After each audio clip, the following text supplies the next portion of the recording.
Deep in Montana's unforgiving wilderness, where the wind howls secrets across snow-laden peaks, fate weaves an extraordinary tale. Silas Ridge, a weathered cowboy haunted by memories of war, lives in solitude with only his faithful dog Boone for company. Years ago he dared to hope for love, writing to a mail-order bride who never arrived. Or so he thought. One bitter winter morning, Boone's urgent barking leads Silas to an unconscious woman in the snow, her swollen belly betraying imminent motherhood. When he brushes back her frost-covered shawl, his heart stops.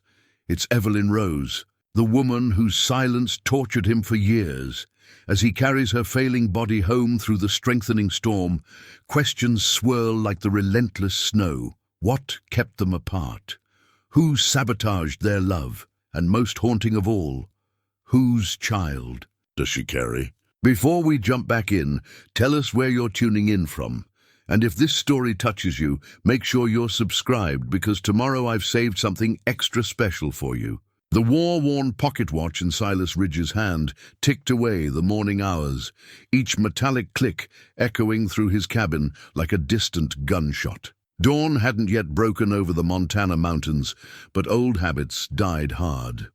20 years after, leaving the cavalry, he still rose before the sun, reaching for the timepiece his father had pressed into his palm before that final deployment. Boone's tail thumped against the wooden floor as Silas swung his legs over the bed's edge. The Australian shepherd's mismatched eyes, one blue as mountain ice, the other brown as fertile earth, watched his every move with unwavering devotion. "Just us again, old friend," Silas murmured, his voice rough from disuse.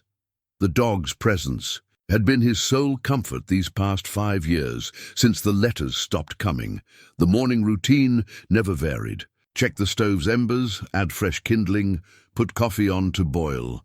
While the bitter brew percolated, Silas would stand at his cabin's single window, watching darkness retreat from the valley. His property stretched for 40 acres, each inch hard-won through years of back-breaking labor.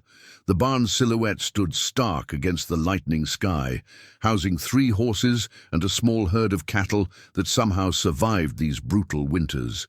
His fingers traced the watch's worn face, thumb.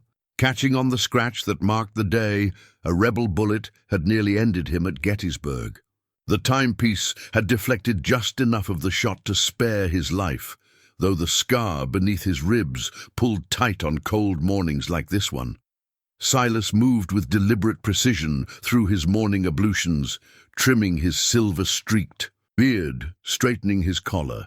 Even alone he maintained standards. The military had drilled that into him, along with 1,000 other lessons about survival and duty.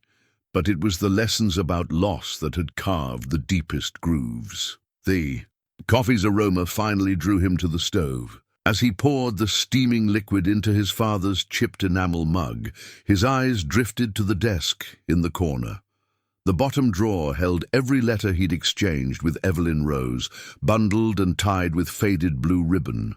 Her neat penmanship had told him stories of her life back east, teaching in a one-room schoolhouse, losing her first husband to fever, dreaming of a fresh start in the West. His own rough-handed replies had spoken of the land's beauty, his hopes for building something lasting, the quiet strength required to craft a life from wilderness.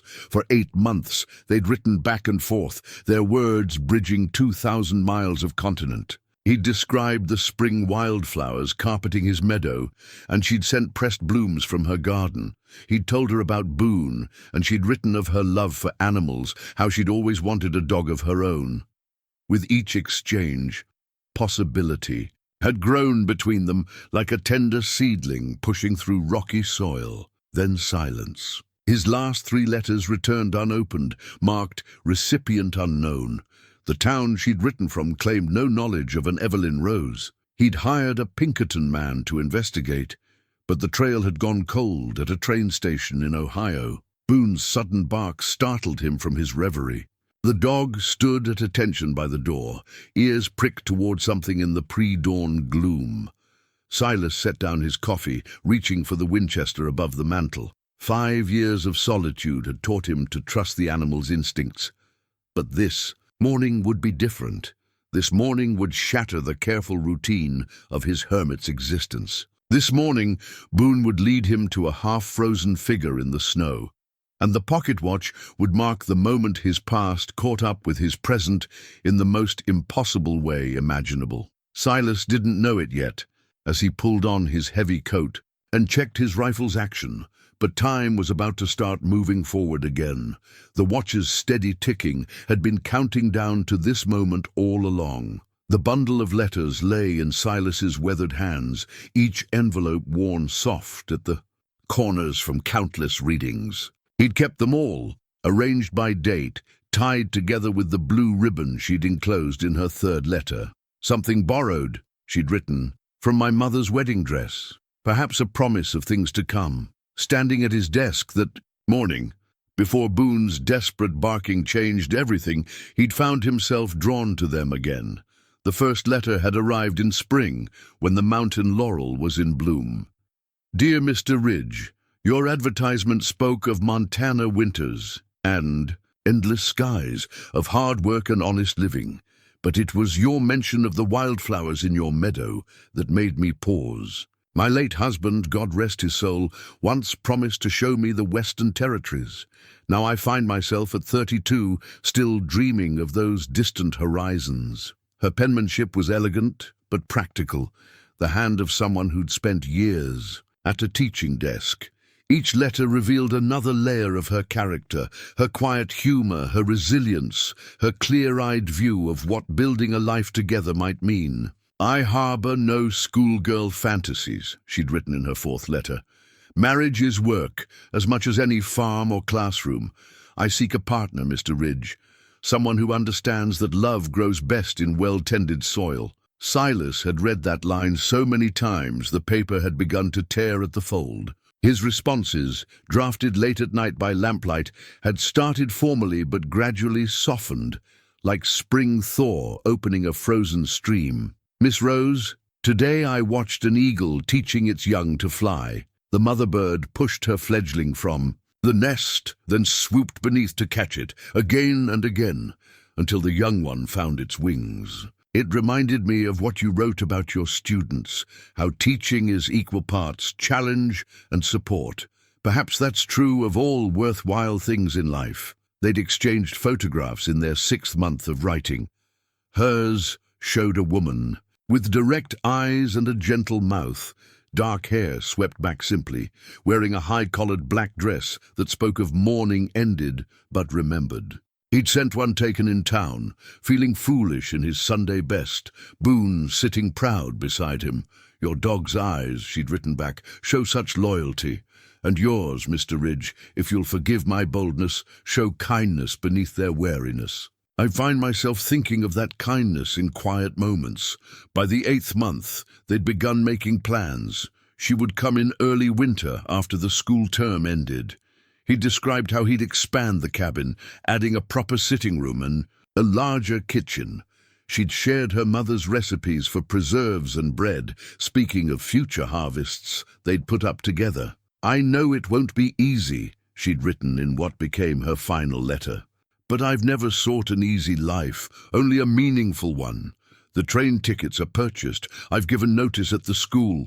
In 3 weeks' time, I'll be heading west with everything I own in 2 trunks and all my hopes carried in my heart. Then, nothing. Weeks of silence stretching into months. Silas had worn a path to the town's post office, watching other homesteaders collect letters from sweethearts and family while his hands remained empty. He'd written to the postmaster in her Ohio town, to the school where she'd taught, even to the mail-order bride service that had first connected them. No one could or would tell him what had happened to Evelyn Rose. Now, standing in his cabin with the letters in his hands, he caught a faint trace of the lavender water she'd sometimes scented them with, preserved all these years in the papers.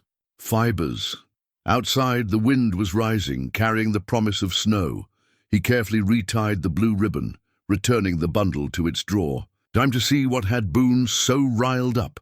He couldn't have known that within the hour he'd be cradling Evelyn's frozen form, finding new letters tucked inside her coat. Letters he'd never received, their pages stained with tears and determination. Letters that would unravel everything he thought he knew about the silence between them. The weather-beaten almanac lay open on Silas's kitchen table, its pages dog-eared and annotated with 5 years of careful observations. His father had taught him to read the seasons like a book, and here in Montana's unforgiving terrain, such knowledge meant the difference between survival and disaster. Tonight's entry would be brief. Heavy snow coming, barometer falling, cattle brought to lower pasture, dogs restless. Boone wasn't the only one sensing change in the air. Down at Jensen's general store that morning, while picking up supplies, Silas had overheard whispers of a train derailed somewhere up in Eagle Pass. The winter of 1874 was already proving to be one of the harshest in memory, and the railroad company had pushed their luck running routes this late in the season. "Damn fool thing," Old Man Jensen had muttered, weighing out Silas's coffee beans. "Running trains through the mountains with a storm coming." The shopkeeper's rheumy eyes had studied Silas's face. "Reminded me of when your lady teacher was supposed to come through. Bad business that winter." Silas had kept his expression neutral, though his hands tightened on the counter. 5 years hadn't dulled the sting of those memories. The whole town had known about his mail-order bride, had watched his hope curve like a question mark with each empty mail day. Some, like Jensen, had shown quiet sympathy. Others had been less kind, probably got cold feet, Tom Whitaker had drawled. One day at the saloon, Eastern ladies, they talk brave about frontier life till it comes time to face it. Silas hadn't returned to the saloon after that night. The marks his knuckles left on Whitaker's jaw had said enough. Now, studying the almanac's spidery script, Silas noted how the weather patterns echoed that winter 5 years ago. The same early freeze, the same heavy clouds hanging like judgment over the mountains. He'd added a small mark in the margin of each November since then. ER. Tracking time, like the rings of a tree. The cabin had grown in those years, though not in the ways he'd planned. No sitting room or larger kitchen, but he'd reinforced the walls against the wind, built better shelters for the livestock. Survival architecture, not the home he'd imagined sharing with Evelyn. Her letters remained in their drawer, but her absence had shaped the space as surely as her presence would have.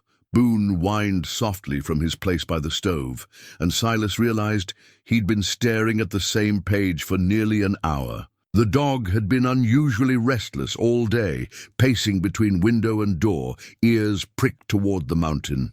5 years of partnership had taught Silas to trust those instincts. He turned to the almanac's weather predictions. Signs pointed to a massive storm approaching, perhaps the worst since '69, when 3 families had been found frozen in their homes come spring. He'd need to check his supplies, lanterns, ammunition, medical supplies. The passes would be closing soon, cutting off access to town until the thaw. The margin notes from previous winters told their own story. Dates when snow had drifted past the windows.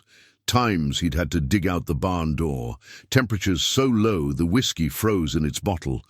And between these practical observations, glimpses of a more personal weather. Dreamed of E again. Found her handkerchief while cleaning. Looked for more letters today, none came. Outside, the wind picked up, rattling the cabin's joints like an old man's bones. Silas added another log to the fire, watching Boone's ears twitch at each gust. Strange, how the dog's anxiety was catching, making him feel like something was about to break loose. He turned to December's blank pages, wondering what stories they would tell. The almanac had taught him that nature keeps its own time, pays no mind to human hopes or plans. But something about this storm felt different, personal, almost, as if the very weather was conspiring to deliver a message 5 years delayed. Silas closed the almanac carefully, running his palm over its cracked leather cover.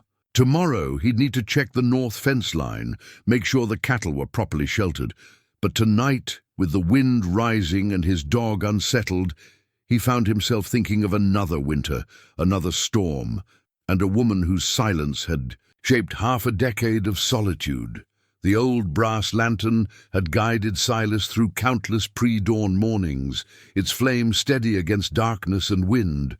But this morning, as Boone's barking pierced the grey hour between night and day, the lantern slipped from his startled grip. Glass shattered on the cabin floor, oil spreading like dark blood across weathered boards. "Quiet," Silas commanded, but Boone was beyond obedience. The dog clawed at the door with frantic intensity, his usual dignified manner replaced by desperate urgency. Through the window, Silas could barely make out the wall of white bearing down from the mountains, the storm arriving hours ahead of prediction. Something in Boone's bark raised the hair on Silas's neck. This wasn't his usual alert for wolves or mountain lions. This was different, almost human in its desperation. Cursing the broken lantern, Silas grabbed his backup, a cheaper tin model that cast weaker light, and reached for his rifle. The wind hit him like a physical blow as he opened the door. Snow pelted his face, already accumulating in deep drifts against the cabin walls.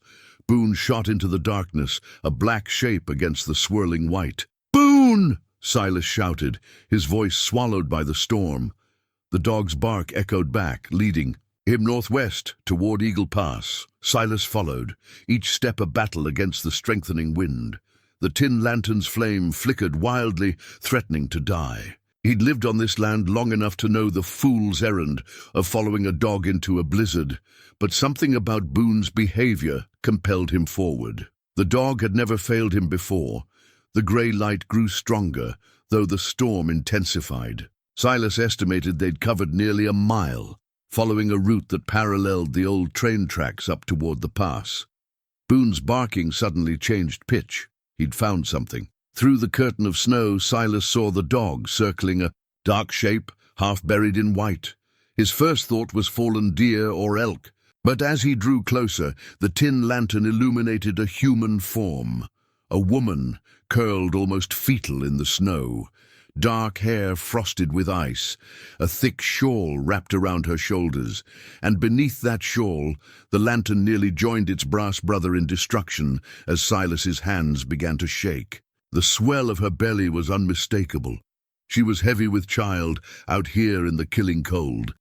He dropped to his knees beside her, pressing fingers against her neck, praying for a pulse. There, faint but present, a thread of life persisting. "Against all odds," Boone whined, nosing at the woman's face, and Silas finally forced himself to pull back the ice-encrusted shawl. The shock of recognition hit him harder than the storm. The face was thinner, lined with years and hardship, but he knew it from the photograph he'd carried close to his heart for 5 years. "Evelyn," he whispered, the name torn away by the wind. Questions crowded his mind like the snowflakes blinding his vision. How had she come to be here? Where had she been all these years? Whose child grew beneath her heart? But survival took precedence over answers. She'd die within the hour if he didn't get her back to the cabin. He shrugged off his heavy coat, wrapping it around her still form. The brutal cold bit through his remaining layers as he lifted her. She weighed almost nothing, as if the years of silence had worn away all but the essential core of her. Her head lolled against his shoulder, ice crystals falling from her hair. Boone led the way home, breaking trail through deepening snow. The tin lantern, hooked over Silas's arm, cast just enough light to mark their path. Each step was a prayer, each frozen breath a promise. Behind them, the storm erased their tracks, covering all evidence of their passage, like the years had covered the truth of Evelyn's disappearance. But not all tracks could be hidden. As Silas carried his burden through the strengthening storm, he didn't see the other footprints, half buried in snow, that led back toward Eagle Pass. Didn't notice the fresh broken branches that suggested someone else had fled the scene of his discovery. The storm would hide these clues, but their meaning would soon demand to be understood. The homemade medical kit had been his mother's parting gift before he'd left for war. Its leather case worn smooth by years of handling. "A soldier needs more than bullets," she'd said. packing it with herbs, tinctures, and wisdom carried from the old country. During the war, that kit had saved more lives than his rifle. Now, laying Evelyn's cold form on his bed, Silas prayed it would save one more. "Stay with me," he muttered, fingers trembling as he opened the kit's brass clasps. Inside, carefully labeled bottles nestled in felt-lined compartments, witch hazel yarrow tincture, willow bark extract. His mother's spidery handwriting on each label had faded, but remained legible. For fever, for bleeding, for pain, but nothing labeled for bringing the dead back to life. Except Evelyn wasn't dead. The pulse in her throat fluttered weakly, against his fingers, like a bird beating against glass. Her skin held the waxy pallor of extreme cold, lips tinged blue, but she was breathing. Each shallow exhale carried a worrying rattle, but it was breath nonetheless. Boone paced the cabin's length, whining softly. The dog understood gravity when he saw it. Outside, the storm howled like a wild thing, rattling windows and threading icy fingers through every crack. Silas had banked the fire high, but warmth needed to be restored gradually. He'd seen men die in the war when well-meaning comrades had rushed their warming. First, the wet clothes had to go. He worked with medical detachment, cutting away layers. Of frozen fabric, the dress was fine wool, city clothes not meant for mountain winters. Beneath, her chemise was soaked through. As he peeled it carefully away, his hands froze at the sight of dark bruises marking her ribs and back. These weren't from her fall in the snow. These were older, deliberate. His jaw clenched, but there was no time for anger. He wrapped her in blankets, propping her head slightly to ease her breathing. From the medical kit, he selected his mother's warming tincture, cayenne and ginger in grain alcohol. A few drops between blue lips, then careful monitoring to ensure she didn't choke. The swell of her belly seemed enormous now, stretched tight against the blankets. How far along was she? His experience with pregnant women was limited to helping birth foals and calves, but even he could tell she was near her time.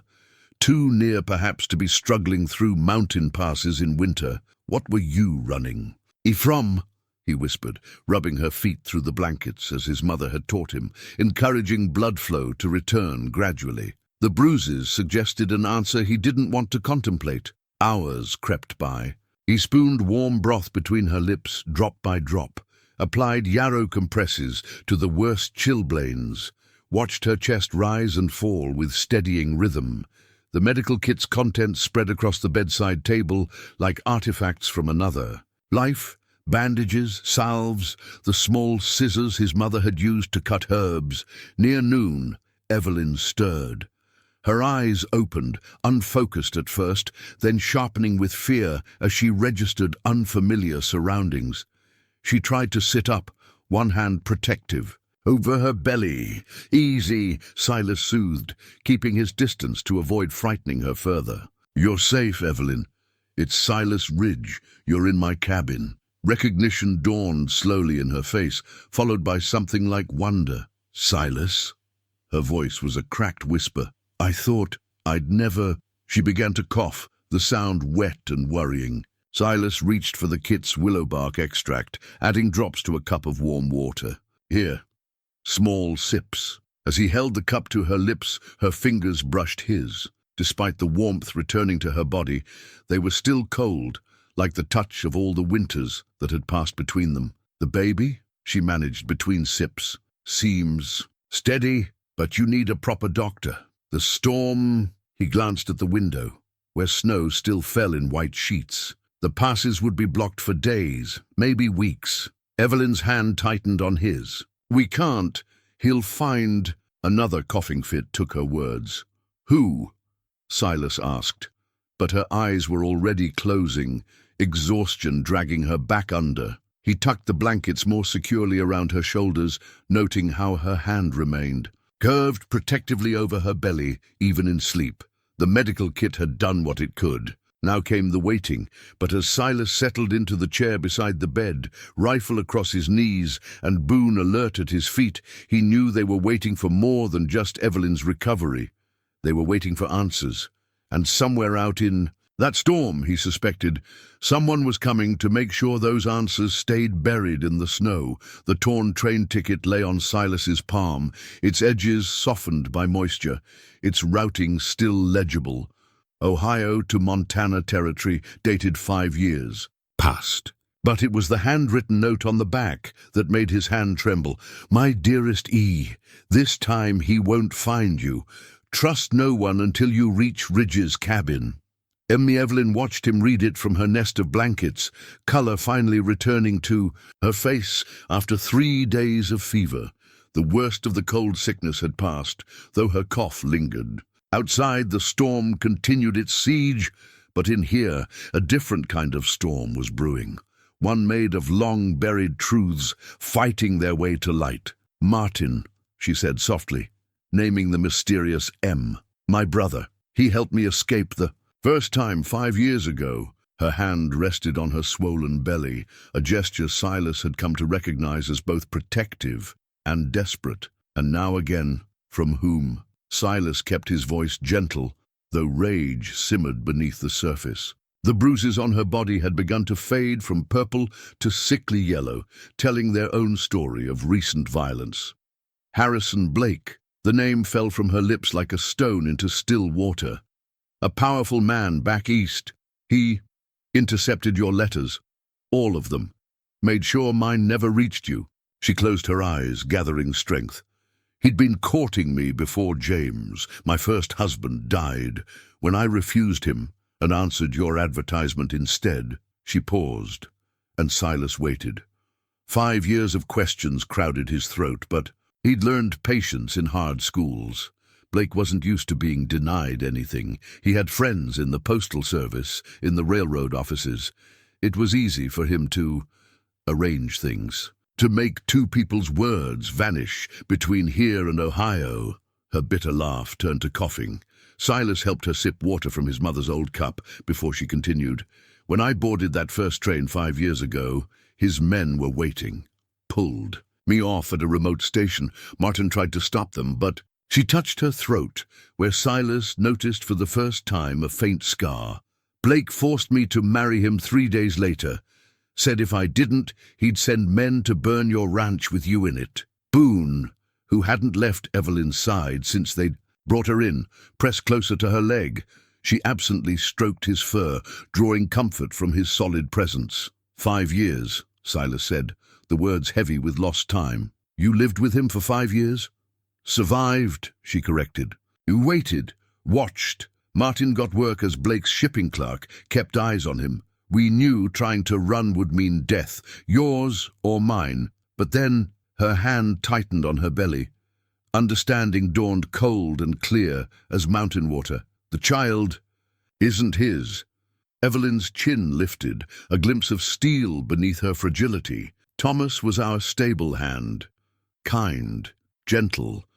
We found comfort in each other. When Blake discovered my condition, he beat Thomas to death in front of me. Said he'd raise the baby as his own. A final victory. Tears slipped down her cheeks. That's when Martin helped me run again. The train derailing wasn't planned, but it was almost a blessing. Blake's men were aboard, watching me. The crash scattered everyone. I walked through the night, following Martin's directions to your land. Silas studied the train ticket again, mind working like a tracker reading sign. Blake's men. They survived the crash. Evelyn's face paled further. Some did. I heard them. Calling in the storm as I ran. They'll be looking once the weather clears. Blake won't let me go, Silas. Not with his reputation at stake, not with a child that proves his... She trailed off, hands protectively curved around her middle. The ticket seemed to burn in Silas's palm, a fragment of paper that had sparked 5 years of chaos and pain. He thought of his war-worn rifle above the mantel, of the skills he'd hoped never to use again. Let them come, he said quietly. The storm works both ways, gives us time to prepare. I can't ask you to... You're not asking. He tucked the ticket carefully into his mother's medical kit, a piece of evidence to be preserved. 5 years ago I promised to give you a home. That promise doesn't have an expiration date. Fresh tears welled in Evelyn's eyes, but these seemed different from the ones before. Outside, the wind changed direction, bringing new snow. Somewhere out there, men were waiting, plotting, but in here, with rifle oil and bandages laid out on the table, with Boone standing guard, and Evelyn finally safe in the home that should have been hers all along, Silas felt something he hadn't experienced since before the war, the calm certainty of a righteous fight ahead. The newspaper clipping had yellowed with age, but the headline remained bold. Ohio industrialist's wife dies in suspicious fire. Silas found it while helping Evelyn sort through her sodden belongings, tucked into a hidden pocket of her dress. The date placed it 3 years ago, and the photograph showed Harrison Blake in black mourning clothes, his expression appropriately grave. His first wife, Evelyn said quietly, watching Silas read. Catherine Blake. She was kind to me when she could be. She knew what her husband was, but fear kept her silent.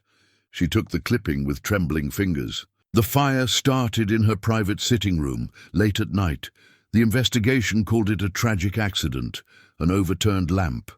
But I heard the argument that night, heard her threaten to expose his business dealings with the railroads. Silas studied the photograph more closely. Blake cut an impressive figure, tall, well-dressed, with the confident pose of a man accustomed to power. But there was something in his eyes that set off warnings in Silas's soldier instincts. He'd seen that look before, in men who enjoyed inflicting pain. The servants whispered, Evelyn continued, her voice dropping as if those same walls might still have ears. Said Catherine had found documents, proof of how he'd built his fortune, bribes, extortion, maybe worse. She'd finally found her courage, planned to take the evidence to the authorities. She carefully refolded the clipping. The documents burned with her. Outside, the storm had finally begun to ease, though heavy snow still fell. Silas had spent the morning checking his ammunition stores and reinforcing the cabin's windows. The passes would remain blocked for days, but men driven by obsession and rage would find ways through. Tell me about Martin, he said, stoking the fire. Can he be trusted? With my life. He's been my only ally these past years. Evelyn shifted in her chair, one hand absently rubbing her lower back. The baby had been active today, as if sensing its mother's anxiety. He's the one who discovered Blake's men were intercepting our letters, managed to save a few of them, kept them hidden until we could escape. Boone's head suddenly lifted from his paws, ears pricked toward the window. Both Silas and Evelyn froze, listening, but only the wind's moan reached them. Blake has friends in government, Evelyn continued, her voice tighter. Judges, legislators, men who owe him favors or fear his influence. When I first tried to run, he had police in 3 states searching for his disturbed pregnant wife, who'd fled in a fit of hysteria. Her laugh held no humor. Amazing how concern for a woman's welfare can mask darker intentions. Silas thought of the bruises marking her body, the fear that still shadowed her eyes. These men with him, trained fighters, some.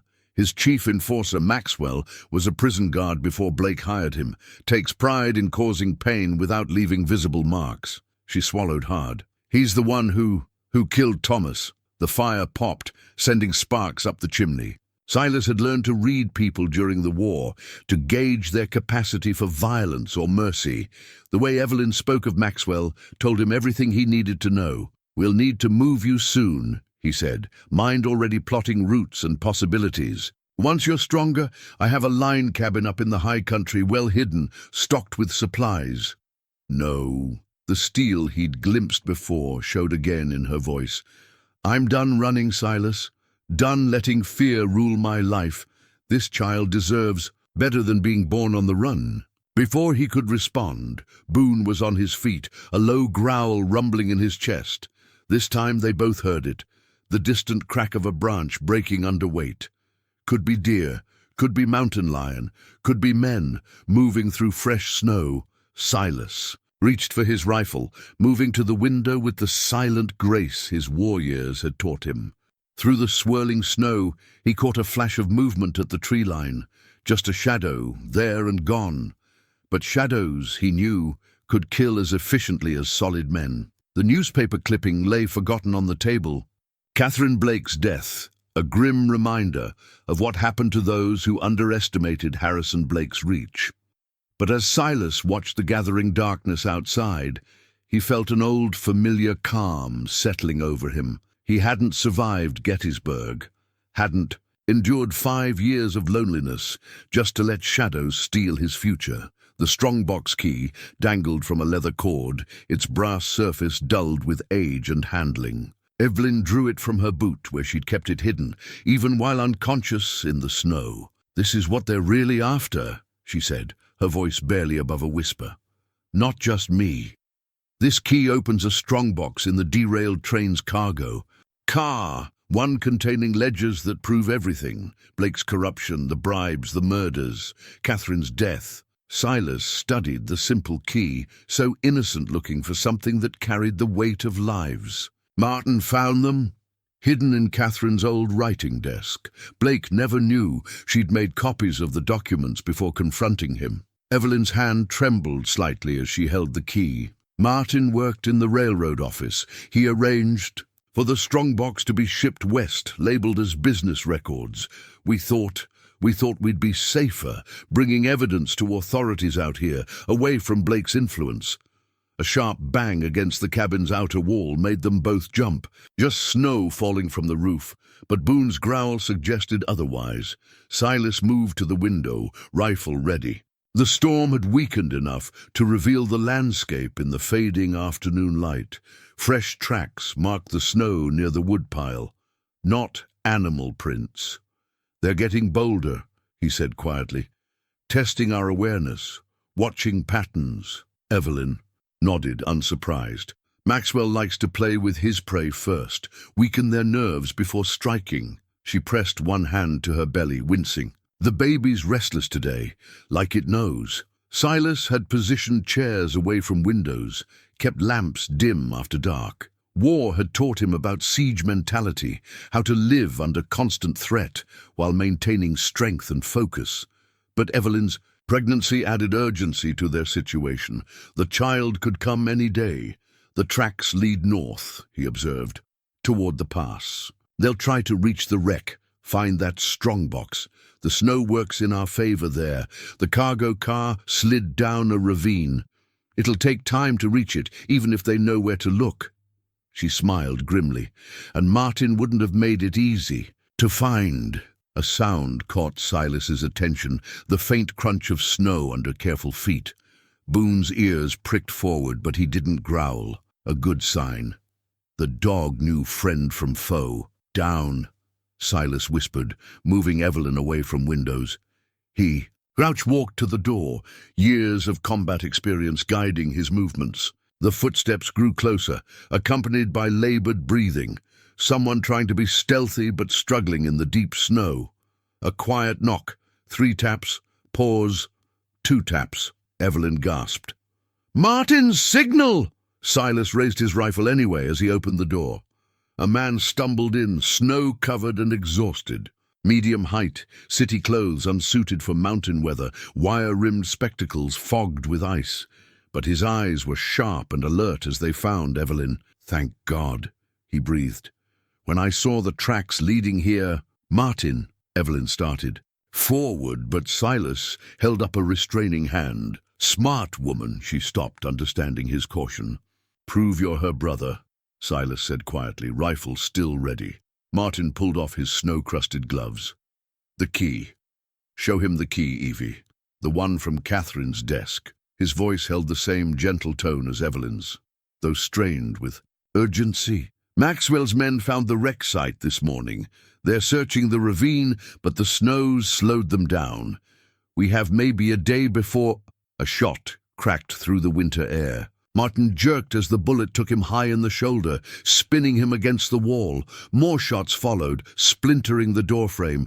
Silas slammed the door shut, dragging Martin to safety while Evelyn screamed her brother's name. "Found me," Martin gasped as Silas pressed a cloth to his wound. "Followed my trail. I'm sorry. Save your breath."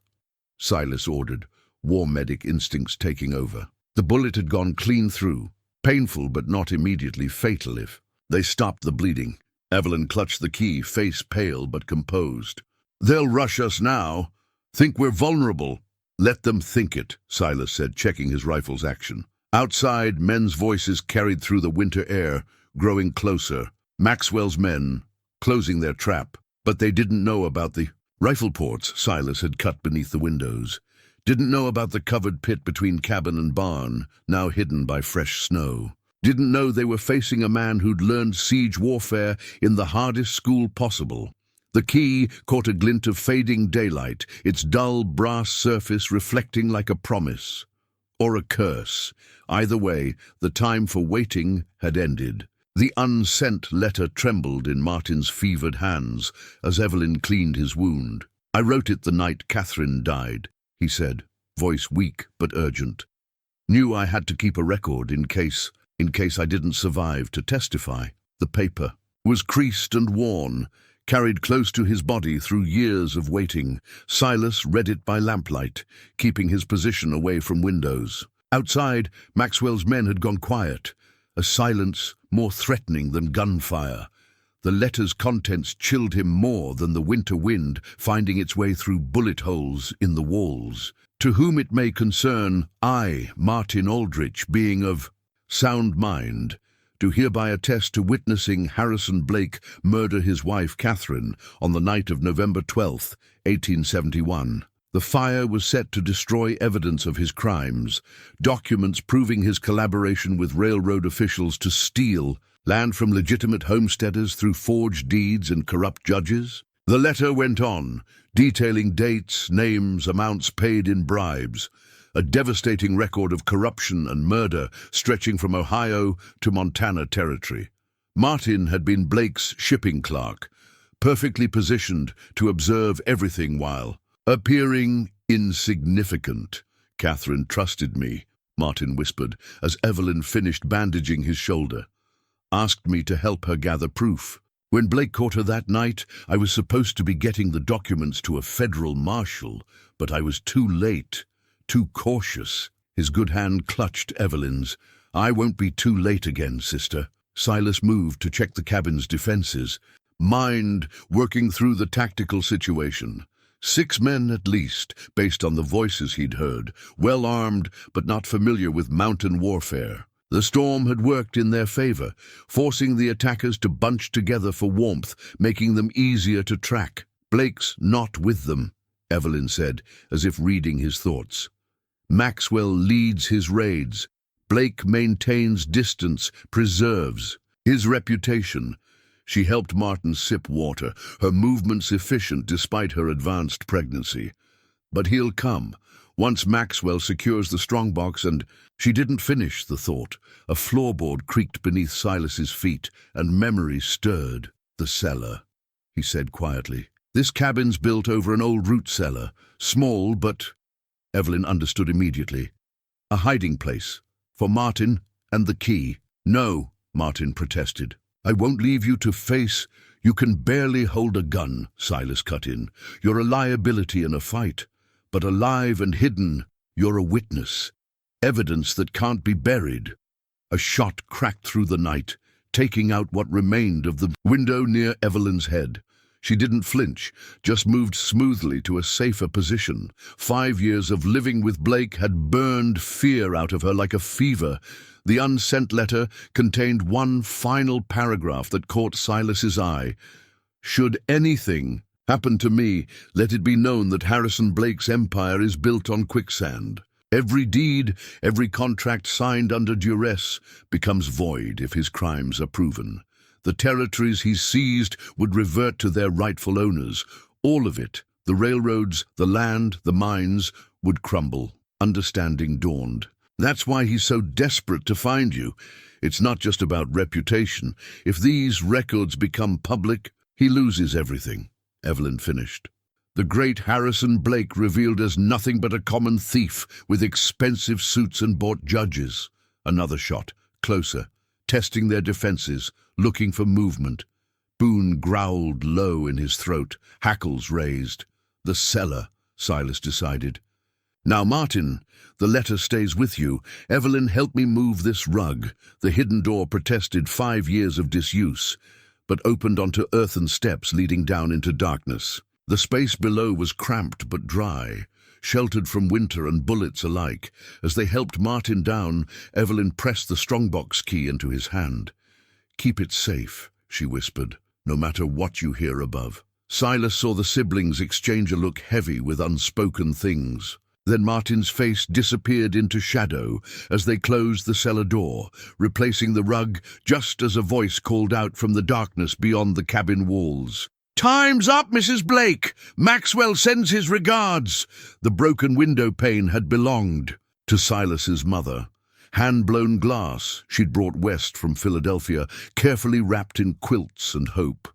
Now it lay shattered on the cabin floor, its delicate patterns of frost split by a bullet's passage. Like everything else in this hard land, beauty gave way to necessity. "7 men," Silas whispered, counting shadows through the fractured glass.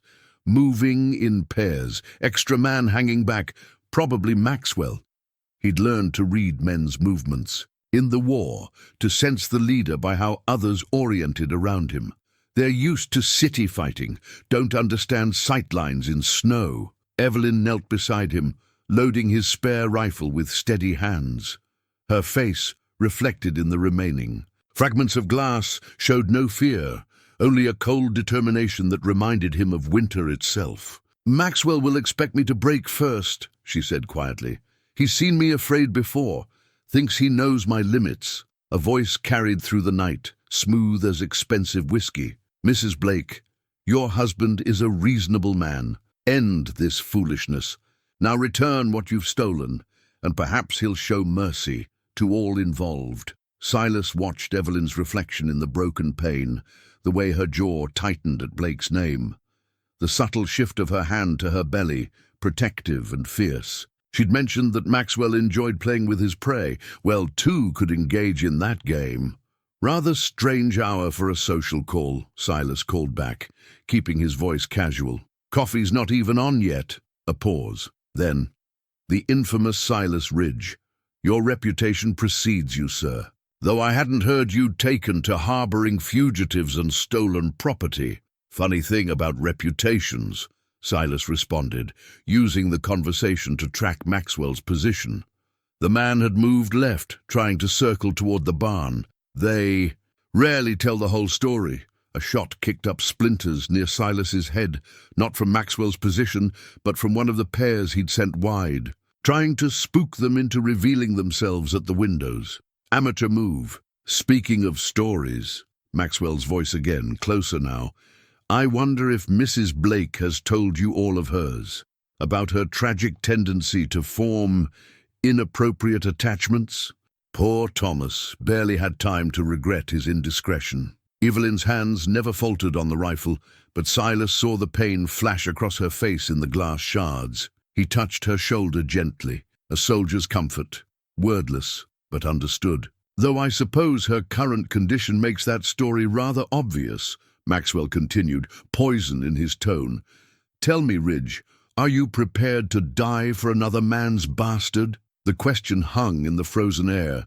Silas felt Evelyn tense, beside him, waiting, but he'd learned long ago that some questions deserved no answer. Instead, he sighted carefully through a rifle port and squeezed the trigger.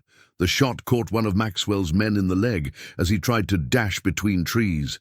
The man went down, cursing in the snow. "First blood drawn." "That's one," Silas said calmly. "Care to discuss parentage further?"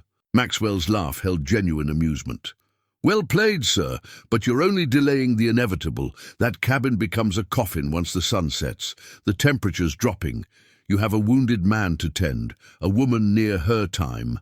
Surrender now, and I guarantee safe passage for everyone except Mrs. Blake and her brother. My business is with them alone." "Generous offer," Silas replied, tracking another shadow through his sights. "But I've got coffee brewing, good company, and a warm fire. Think I'll stay in." The shot that answered him took out another window pane, sending razor-sharp shards across the floor. Boone growled from his position near the cellar entrance, guarding. "Martin below, your choice," Maxwell called. "Though I should mention, Mr. Blake's train is due through Miller's Station tomorrow noon. Once he arrives," he left the threat unfinished. Evelyn's hand found Silas's in the growing darkness. Her fingers were cold but steady. Below their feet, Martin guarded the key that could destroy Blake's empire. Outside, Maxwell's men moved through the snow like wolves circling wounded prey. The broken window let in winter's bite, reminding them that time and weather were enemies as dangerous as any bullet. But as Silas squeezed Evelyn's hand, he felt the strength in her grip. 5 years ago, she'd fought her way through snow to find him. Now, with her child's future and Blake's crimes hanging in the balance, she was done running. The broken glass beneath their feet reflected the truth Maxwell couldn't see. Sometimes what looks fragile holds the sharpest edges. The teacher's lesson book had survived 5 years of hiding, wrapped in oilcloth at the bottom of Evelyn's traveling bag. Its margins were filled with more than lesson plans, coded messages, carefully mapped escape routes, names of potential allies. She opened it now by lamplight, pointing to a page of seemingly innocent mathematics exercises. Blake's shipping schedules, she explained, finger-tracing numbers that meant something entirely different from their apparent sums. 5 years of teaching code-breaking to my advanced students proved useful. Martin and I tracked every shipment, every partner, every bribed official. Her smile held grim satisfaction. Blake never suspected the quiet teacher was mapping his empire's weaknesses. Silas studied her face in the low light, seeing past the delicate features that had fooled so many. This was a woman who had taught herself to be invisible, to be underestimated. A survivor's strategy he recognized from war. "Maxwell's men will try the barn next," she said, turning to a new page. "It's what Blake always does. Threaten the livestock first, wear down resistance without risking his men. But he doesn't know about the pit trap between here and there, or the fact that you've already moved the horses to the far pasture." A shot punctuated her words, followed by a cry of surprise and pain. One of Maxwell's men had found the hidden pit, its snow covering betrayed by his weight. Evelyn didn't flinch at the sound. The students who struggled most with arithmetic, she continued, her voice steady as she loaded another rifle, were often the ones who best understood strategy. Tommy Fletcher could barely add 2 numbers, but he could look at a checkerboard and see 5 moves ahead. I learned to teach differently, to see different kinds of intelligence. She moved to one of the rifle ports with practiced ease, her pregnancy barely hampering her movements. When Silas raised an eyebrow, she added, "Blake insisted I accompany him to shooting parties. Thought it made him look progressive. I made sure to shoot just poorly enough to avoid suspicion." Another shot rang out, closer this time. Evelyn's return fire was precise, driving back a shadow that had crept too near the cabin's corner. No wasted ammunition, no hesitation. 7 students in that last class, she said, reloading smoothly. All of them from families Blake had ruined. All of them learning more than reading and sums in my classroom. Their parents helped gather evidence, passed messages, created the network that finally helped us escape. Her voice caught slightly. "I pray they're safe now that Blake knows I'm gone." Below their feet, Martin stirred in the cellar. They could hear him shifting, likely trying to ease his wounded shoulder. The floorboards creaked, and Evelyn tensed until Boone's relaxed posture confirmed it was just movement below. Silas checked his own rifle, mind working through their resources. "Maxwell's lost 2 men to injury. He'll wait for full dark now. Try to wear us down mentally." He looked at Evelyn. "Blake taught you more than he intended. Men like Blake and Maxwell," she said, consulting another coded page in her lesson book. "They see what they expect to see, a grieving widow, a humble teacher, a frightened wife. They never look deeper because their own arrogance blinds them." She touched her belly gently. "Even this child, they see it as a weakness to exploit. They don't understand that it gives me more reason to fight." A sound from outside drew their attention. Men dragging their wounded companions to shelter, cursing the snow and cold. Maxwell's voice carried commands, confirming Silas's prediction about waiting for darkness. Evelyn turned to the lesson book's final pages, where a carefully drawn map showed the surrounding terrain. "There's a shallow cave system northeast of here," she said. "Local children used to play there. If Maxwell gets reinforcements from Blake's train tomorrow, we might need an escape route." Silas watched her mark distances and landmarks with the same precision she'd likely used to grade student papers. The woman who'd walked through a blizzard to reach him, who'd spent 5 years gathering evidence while surviving under Blake's roof, who'd taught children to read between the lines and see deeper truths. She was still teaching, still fighting, still refusing to break. The lesson book's innocent cover masked its true nature, just as Evelyn's quiet demeanor masked her steel core. As night crept toward them and Maxwell's men regrouped in the darkness, Silas understood that strength, like wisdom, often came disguised in unexpected forms. The gold wedding ring had belonged to Evelyn's mother, then to her grandmother before that. 3 generations of women who'd survived their own storms. Evelyn gripped it now as another contraction seized her, the metal warm against her palm. "Poor timing, little one," she whispered, forcing her breathing to remain steady despite the pain. "But then, your father always said I had a flair for drama." Silas watched her from his position by the window, concern warring with tactical necessity. The temperature had dropped with nightfall, and Maxwell's men had grown quieter, always a dangerous sign. But the enemy outside seemed suddenly less urgent than the battle beginning within. "How far apart?" he asked quietly, recognizing the rhythm of her breathing from helping birth livestock. Birth was birth, whether in barn or bedroom. 10 minutes, maybe less. Evelyn's voice remained controlled, though sweat beaded her forehead. Too fast. The walk through the snow, the stress. She touched her mother's ring to her lips, a gesture both prayer and promise. "Thomas said we'd raise the baby somewhere safe. Somewhere with mountains and clean air." A shot split the night's silence. Closer than the previous ones.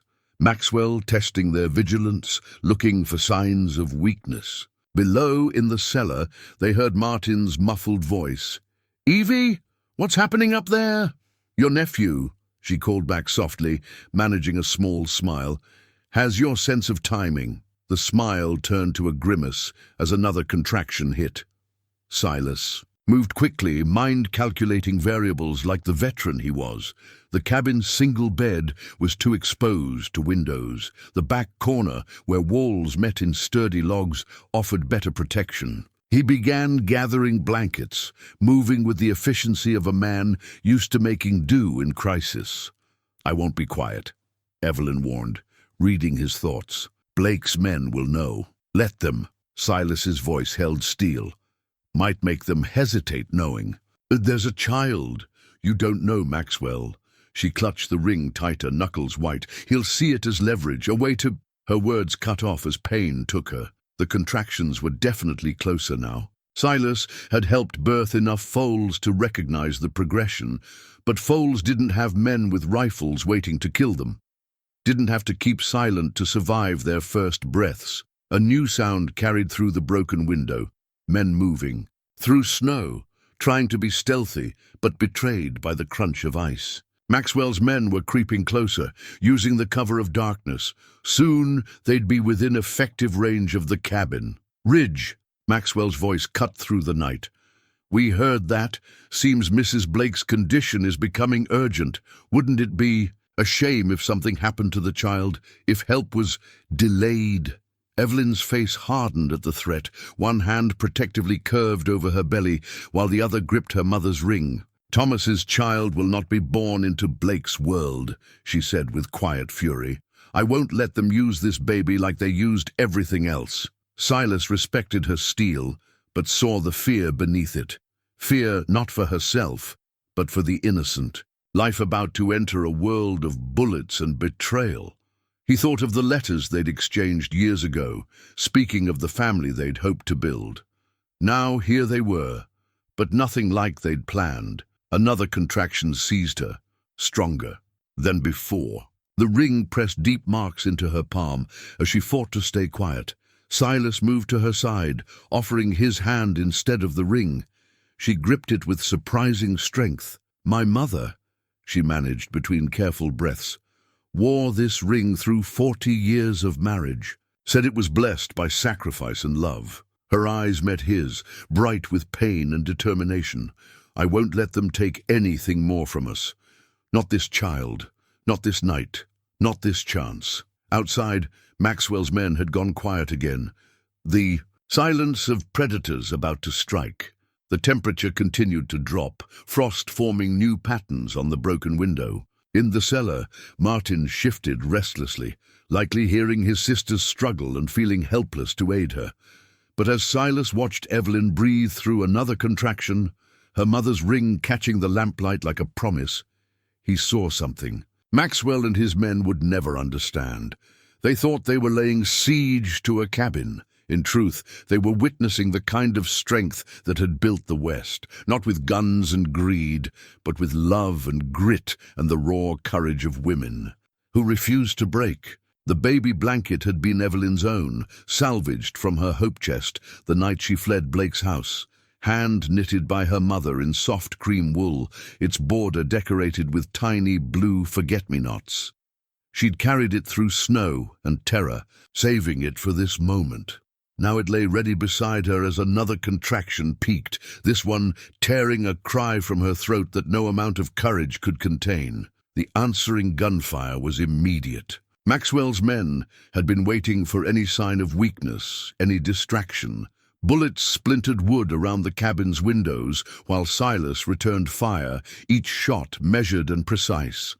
2 more of Maxwell's men went down in the snow, but the others kept coming, using their fallen companions' positions as cover to advance. "Ridge!" Maxwell called through the darkness. "Final chance. Send out Mrs. Blake and the evidence, or we'll burn you out. Even you can't fight fire and deliver a baby at the same time." Evelyn's laugh was more sob than humor. "He's bluffing.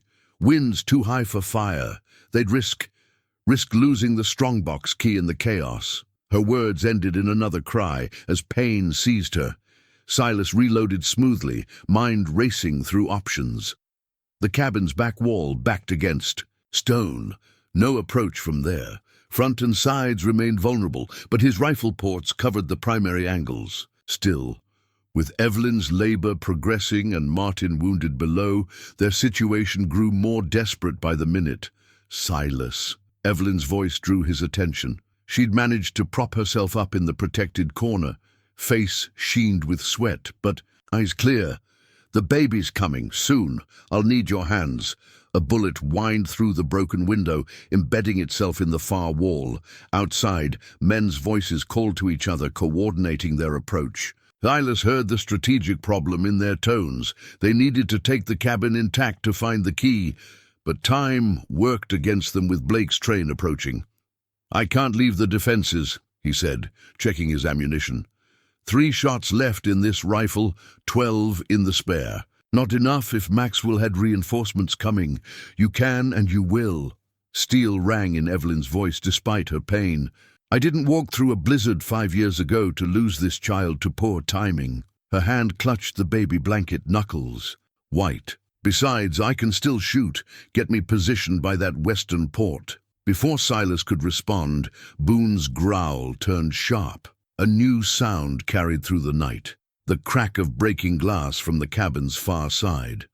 Someone trying to enter through the small window near the stove. In the next moments, several things happened at once. Evelyn cried out as the strongest contraction yet took her. A dark figure pushed through the broken window, glass tinkling against the floor. And from below, Martin's voice rose in warning. "They're trying to smoke us out. Smell the coal oil." Silas's military training took over. 2 shots dropped the man coming through the window. A third sent Maxwell's fire setter scrambling for cover, leaving his oil can behind. But the real battle was happening in the corner, where Evelyn fought her own war with nature and time. "Now, Silas," she gasped. "The baby's coming now." He moved to her side, keeping his rifle in reach. The blanket's soft wool seemed incongruous among the scattered brass cartridges and broken glass. Outside, Maxwell's voice rose again, ordering his men to hold position.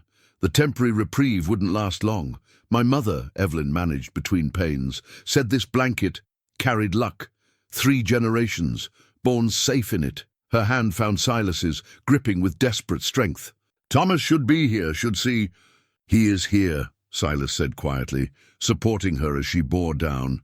In the child, in your courage. He'd never delivered a baby, but he'd seen birth enough to know the signs. Push now. Push hard. The next moments burned themselves into his memory. Evelyn's face transformed by effort and determination. The soft wool blanket ready to receive new life. The crack of sporadic gunfire outside, like nature itself marking time. And finally, incredibly, a different cry rising above the chaos, thin and angry and perfect. A boy, Silas breathed, wrapping the tiny form in the ancestral blanket. Strong lungs. Evelyn's tears fell as she reached for her son, but her smile was fierce with triumph. The blanket's forget-me-nots framed the child's red face like a blessing. Thomas James, she whispered, for your father and my first husband, both good men who died fighting evil. A bullet shattered what remained of the window, sending glass dust across the blanket like deadly frost. Maxwell's voice carried clearly, "How precious. Now let's see how much you value that baby's life, Mrs. Blake. You have 5 minutes to surrender, or we stop being gentle." Silas met Evelyn's eyes over their newborn's head. In the distance, through the broken window, they heard what Maxwell had been waiting for, the long, mournful whistle of an approaching train. The pocket watch had stopped at the moment the bullet struck it, its gold case crushed, the glass face spiderwebbed. Time frozen at 2:47 a.m. The instant Maxwell's sniper had nearly ended Silas's life, only the watch in his breast pocket, his father's final gift, had turned what should have been a killing shot into a bloody graze. "You're lucky," Evelyn whispered, cleaning the wound with steady hands, while Thomas James slept against her chest, swaddled in his grandmother's blanket. 2 inches lower, luck's had nothing to do with it, Silas grimaced, checking his remaining ammunition. 6 rounds total, not enough. Maxwell's men are herding us, testing responses, monitoring our firing patterns. He studied the broken watch face, its frozen hands a grim reminder of their dwindling time. They'll make their major push before Blake's train arrives, want to present him with a clean victory. The distant train whistle sounded closer now, maybe 2 hours out. Dawn would break soon, turning the snow-reflected moonlight into harsh, revealing day. They'd survived the night, but morning would bring no relief. Below, Martin's voice carried, up through the floorboards.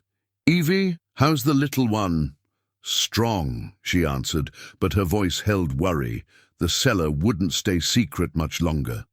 Already, Maxwell's men had probed the cabin's perimeter, seeking weaknesses. It was only a matter of time before they found the hidden door.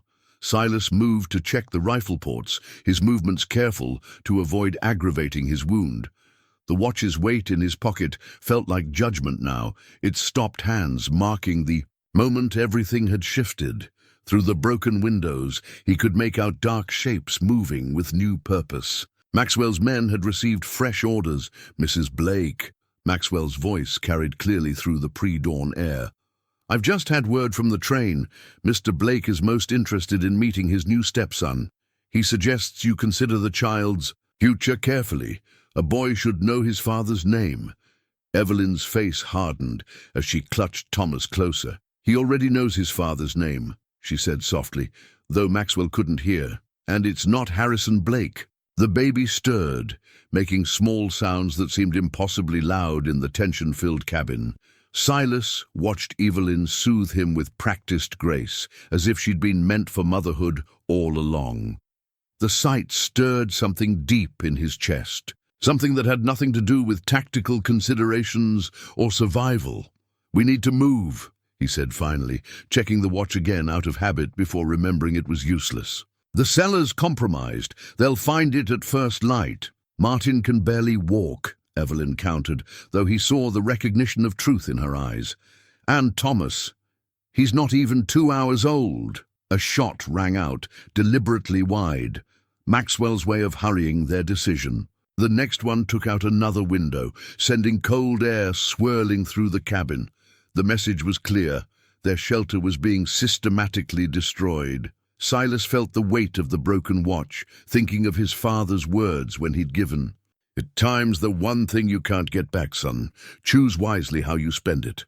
Looking at Evelyn with her newborn, at the cabin slowly being shot to pieces around them, he knew time had brought them all to this moment for a reason. "The cave you mentioned," he said quietly. "How close?" "Half-mile, through the north woods." Her voice was steady despite her exhaustion. "But they'll be watching for us to run." Another shot punctuated her words, this one finding a gap in the logs and embedding itself in the floor near the cellar entrance. Martin's muffled curse floated up through the boards. Silas touched the damaged watch, mind working through angles and options. "They're expecting us to break for the barn. Natural cover. Obvious escape route." He moved to the window, studying. The pre-dawn shadows. "But if we time it right—" "Time," Evelyn said softly, looking down at her son. "That's all I wanted, really. Time to give him a better life. Time to make things right." Her fingers traced the watch's broken face. "Now it's run out." "No." Silas's voice held the quiet certainty that had kept men alive during the war. "Time doesn't run out. It just changes course." He checked his rifle one last time, mind settling into the calm clarity of absolute purpose. "Maxwell thinks he knows what we'll do, thinks he can predict desperate people. But he's never seen anything like us." The train whistle sounded again, closer still. In the growing light, they could see Maxwell's men moving into their final positions. The watch in Silas's pocket might have stopped, but the world hadn't. And, sometimes he knew, the moments when time seemed to stand still were the ones that changed everything. The marshal's badge caught the first light of dawn, its silver surface dulled by years of pocket wear. Martin had kept it hidden through 5 years of working in Blake's office, waiting for the right moment. Now he pressed it into Silas's hand. Through the cellar floorboards, his voice weak but urgent. "Federal Marshal James Connor," he whispered, "my contact in the territorial office. He gave me this before going undercover. Said to show it only when the odds turned desperate." He coughed, shoulder wound clearly paining him. "Blake's train carries more than just him. Connor's men are aboard, waiting for proof of corruption, the strongbox key." A fresh barrage of gunfire cut off his words, bullets systematically destroying what remained of the cabin's windows. Maxwell was done with patience. Through the growing light, they could see his men forming a tighter circle around the cabin, preparing for their final push. "Mrs. Blake!" Maxwell's voice held new urgency. "The train approaches. Mr. Blake is most eager to meet his new son. Come out now, and we'll ensure the boy grows up knowing every comfort. Stay, and—" The threat hung in the frozen air. Evelyn stood with terrible dignity, Thomas James sleeping against her shoulder. The past hours had transformed her, motherhood and danger forging something unbreakable. "My son already has everything he needs," she called back. "A father's courage in his blood, and his mother's truth in his future." The words were barely out when Maxwell's men rushed the cabin. Silas's remaining bullets dropped too, but others reached the walls, using their fallen companions as cover. The sound of axes began. They were going to break through the logs themselves. "Martin!" Silas's voice cut through the chaos. "The badge. Does Connor know about the cave?" "Yes." Understanding dawned in Martin's eyes. "He'll have men watching all escape routes. But Maxwell doesn't know that." Evelyn moved with careful quiet, gathering only what they couldn't leave behind. The strongbox key, the coded lesson book, Thomas's blanket. Her movements were weak from birth, but her eyes held steel. "We'll need a diversion." Silas felt the weight of the marshal's badge cool against his palm. The answer came with military clarity. "They expect you to run. Expect me to cover your escape." He met Evelyn's eyes. "So we'll give them what they expect, just not how they expect it." The axes were breaking through now, wood splintering.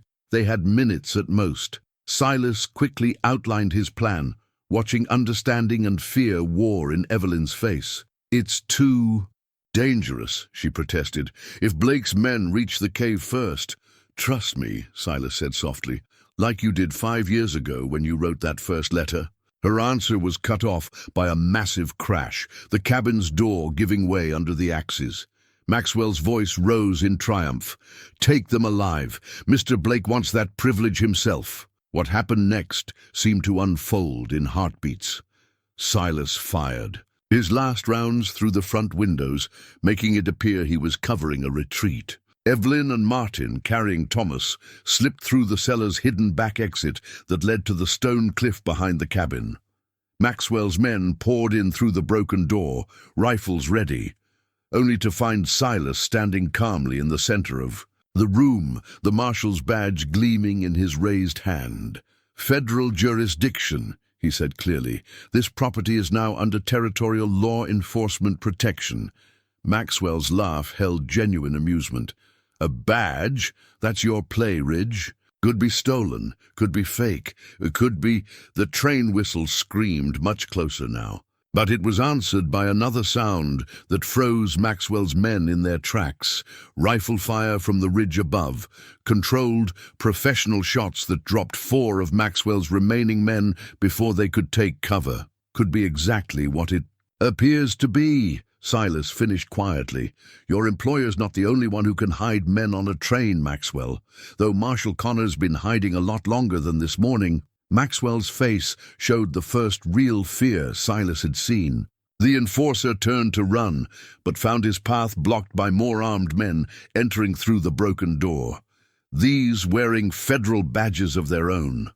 5 years of evidence gathering, Silas continued, watching Maxwell's surrender. 5 years of Marshal Connor building his case, while Martin and Evelyn risked everything to expose the truth. Blake thought he was coming to claim a woman and child. Instead, he's riding into his own arrest. The morning sun broke fully over the mountain, lighting the cabin's interior. Through the broken windows, Silas could see more marshals emerging from cover, securing Maxwell's surviving men. And from the direction of the cave, a signal flash. Evelyn, Martin, and Thomas had reached safety. The marshal's badge caught the sunlight, its silver surface reflecting like justice itself. Maxwell, hands being bound, spat in disgust.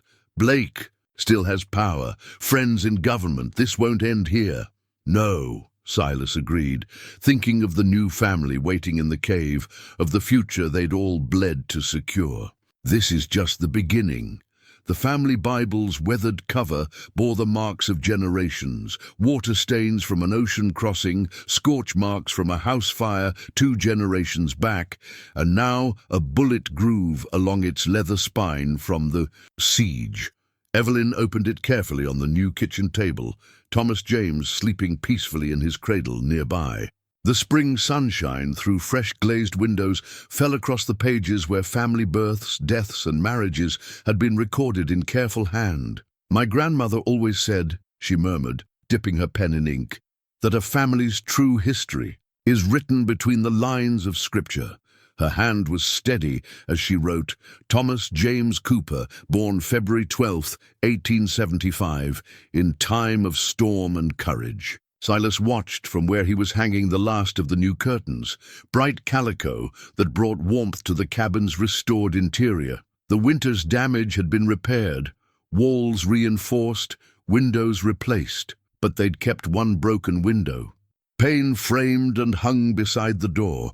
A reminder, Evelyn had said, that broken things could be made stronger. Marshal Connor's telegram arrived, he said, climbing down from the ladder. "Blake's trial begins next month in the territorial court. 27 witnesses have come forward, once they knew he couldn't reach them." He moved to stand behind her chair, reading the Bible's entries. Martin's testimony alone would convict him. Evelyn's finger traced her son's name on the page. "And the families? The ones whose land he stole? Being restored, piece by piece. Connor's men found every forged deed, every forced sale." His hand squeezed her shoulder gently. "Your students' parents will have their homes back. She closed the Bible carefully, its pages holding not just scripture now, but proof of survival, of justice long delayed, but finally served. Through the open door, they could hear Martin in the garden, his wounded shoulder healing well enough to let him plant early peas. Boone lounged in a patch of sunshine, watching Thomas's cradle with protective devotion. "I've been thinking," Evelyn said quietly, "about Thomas's father, the real one." Her hand smoothed the Bible's cover. "Cooper deserves his name recorded properly, not hidden, not ashamed.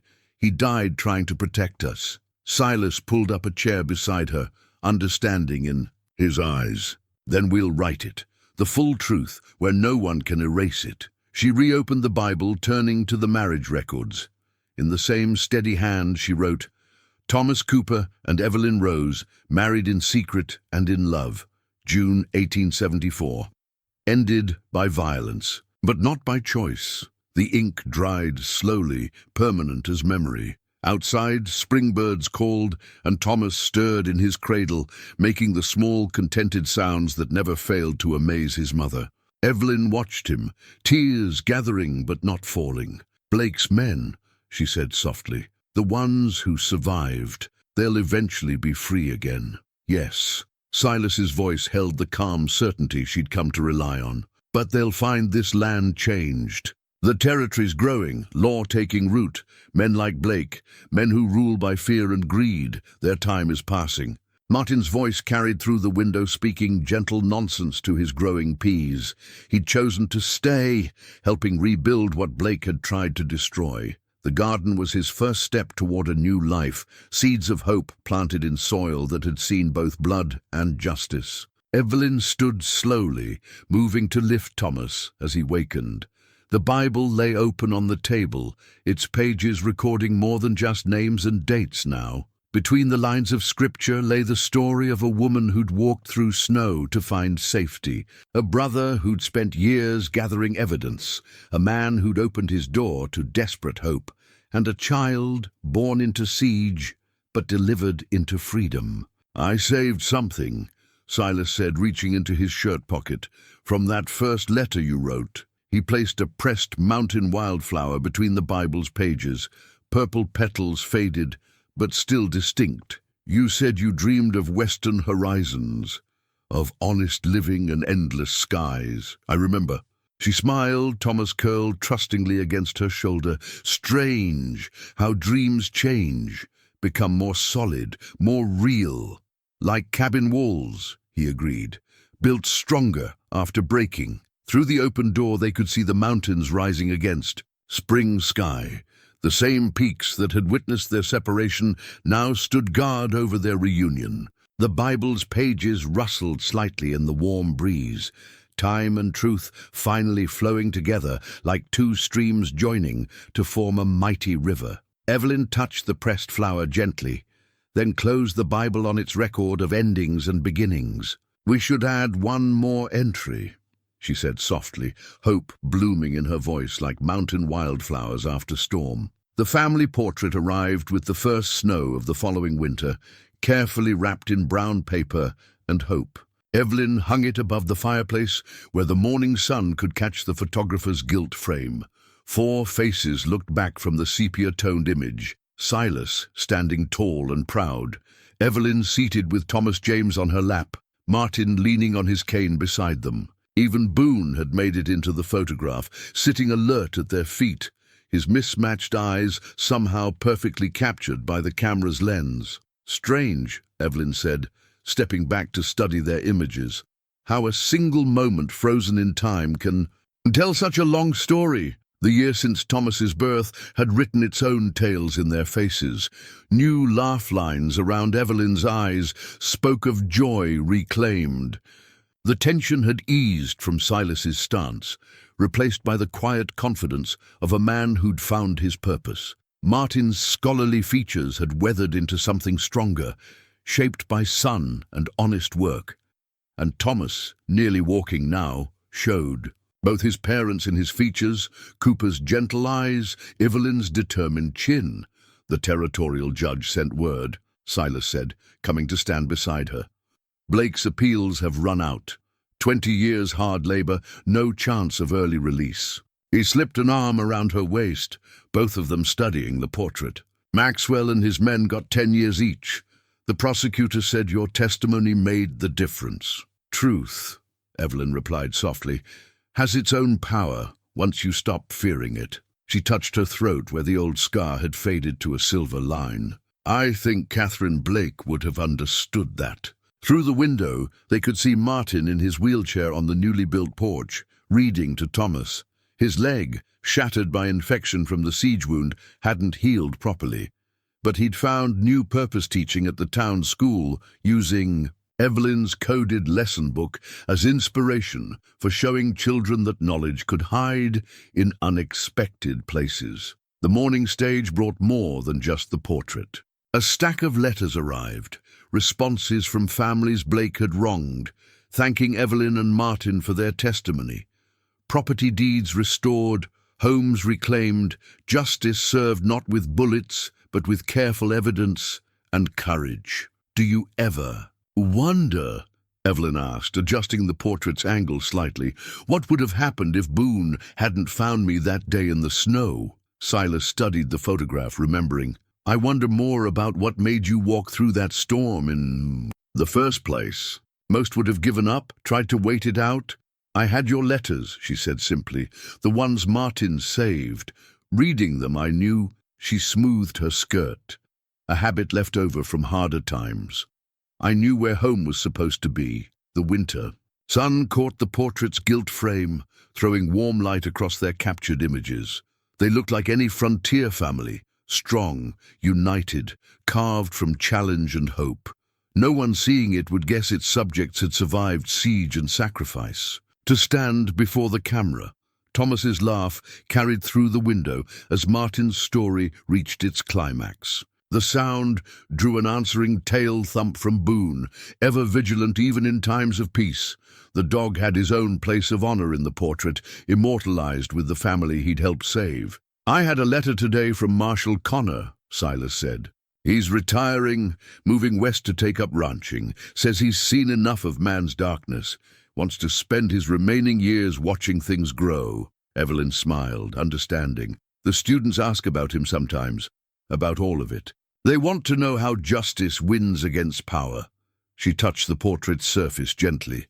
I tell them it wins, the way winter turns to spring, slowly, with many storms, but just as inevitable. From the kitchen came the smell of baking bread, the same recipe her mother had written in the family Bible's margins.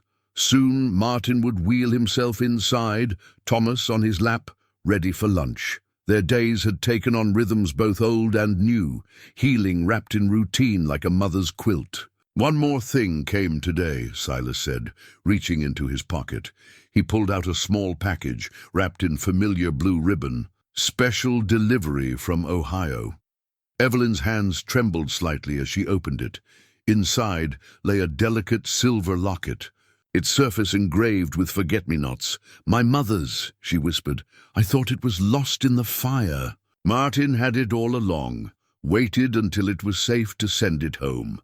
Silas helped her fasten it around her neck.